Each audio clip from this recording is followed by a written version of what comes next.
ఒకప్పుడు Kothapeta fruit market ని కోహేడకు తరలించినప్పుడు అత్తర్బుత్తర్ టెంట్లేసి రేకులేసి పెడితే గాలి దుమారానికి ఆ రేకులు ఆ టెంట్లు కూలిపోయి వందలాది మంది కూరగాయలు అమ్మే రైతులకందరికీ దెబ్బలు తగిలి కాళ్ళు పోయి చేతులు పోయి కష్టాలు ఎదుర్కొంటుంటే గాలి దుమారంలోనే ఆనాడు పార్లమెంటు సభ్యుడిగా ఆ రైతులకు ఒక మనోధైర్యాన్ని ఇవ్వడానికి ఆ రోజు అక్కడికి వచ్చి అందరినీ కలవడం జరిగింది.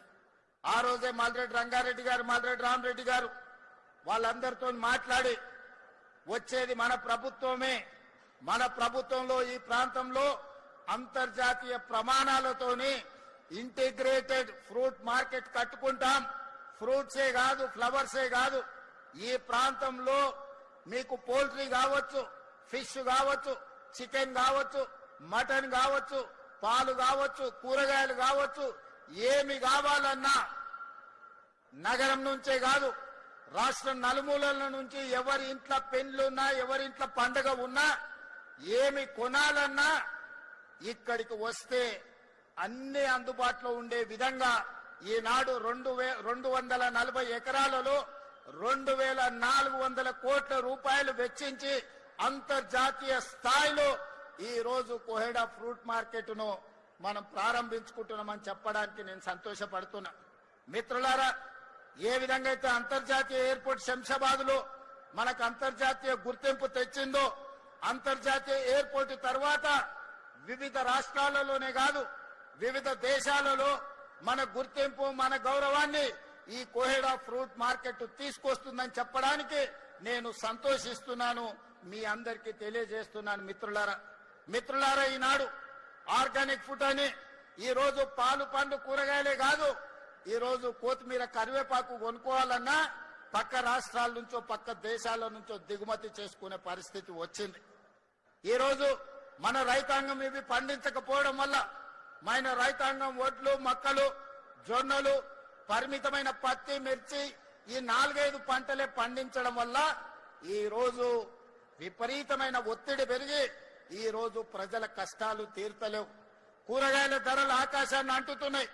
పేదవాడు బజార్లోకి సంచి నిండా రూపాయలు తీసుకెళ్తే జేబులో కూరగాయలు తెచ్చుకునే పరిస్థితి ఈ రోజు మోడీ గారి ప్రభుత్వంలో ధరలు పెరిగినాయి.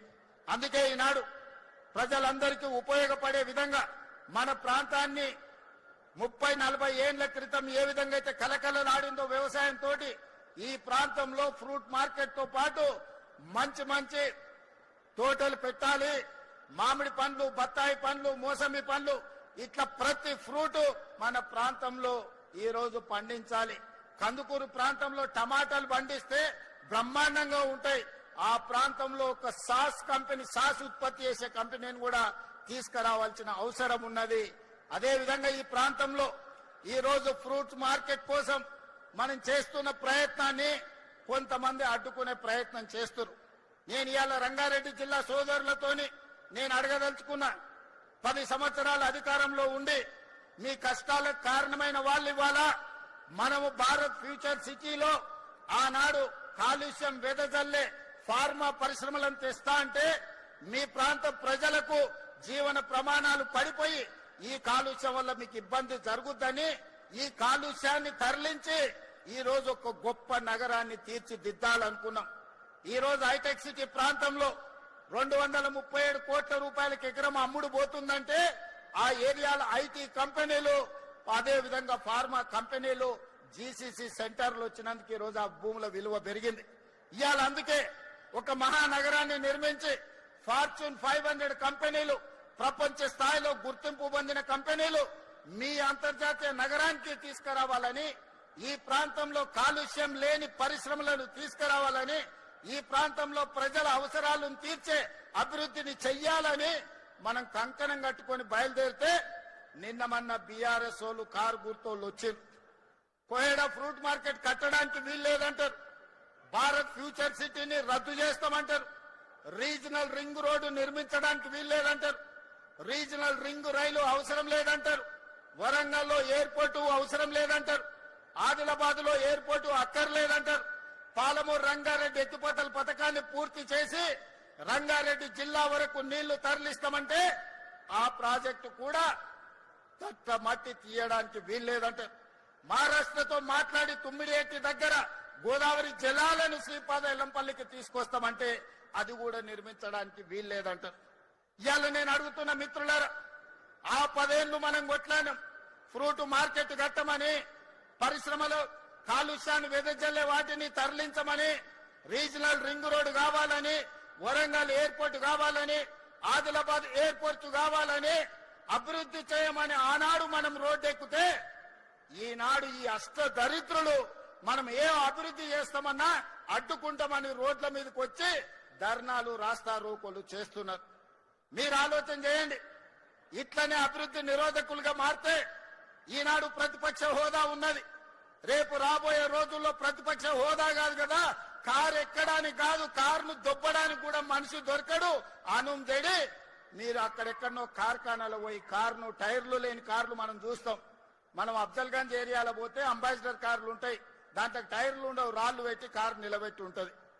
మీ అంబాసిడర్ కారు కూడా ఫామ్ హౌస్ లా పరిస్థితి వస్తుంది.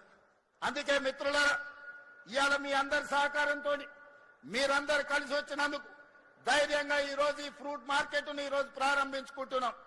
ఇంతకు ముందే తుమ్మల నాగేశ్వరరావు గారికి సూచన చేసిన, ఇవాళ అక్కడ నీడ లేకుండా వానొచ్చినా గాలి వచ్చినా ఎండకెండి వానకు తడిసి అక్కడ అమ్ముకుంటున్న కూరగాయలు గాని, రైతులు గాని, అక్కడ ఉండే మధ్యవర్తులు గాని ఈ రోజు ఎన్నో ఇబ్బందులు ఎదుర్కొంటున్నారు. 6 నెలలు ఇక్కడ రాత్రి మగళ్ళు పని చేపించి డిసెంబర్ నుంచే ఈ ప్రాంతంలో కూరగాయలు పండ్లు అమ్ముకునే విధంగా ఇక్కడ పనులను ప్రారంభించాలి. 100% అభివృద్ధి 2 ఏళ్లలో పూర్తి చేయాలని నేను తుమ్మల నాగేశ్వరరావు గారికి సూచన చేసిన. తుమ్మల గారికి వేదిక మీద నుంచి నేను మాట ఇస్తున్నా, మీకు నిధులకు ఒక్క రోజు కూడా ఆలస్యం చేయకుండా 2400 కోట్ల రూపాయలు మీకు గ్రీన్ ఛానల్లో మీకు విడుదల చేయించే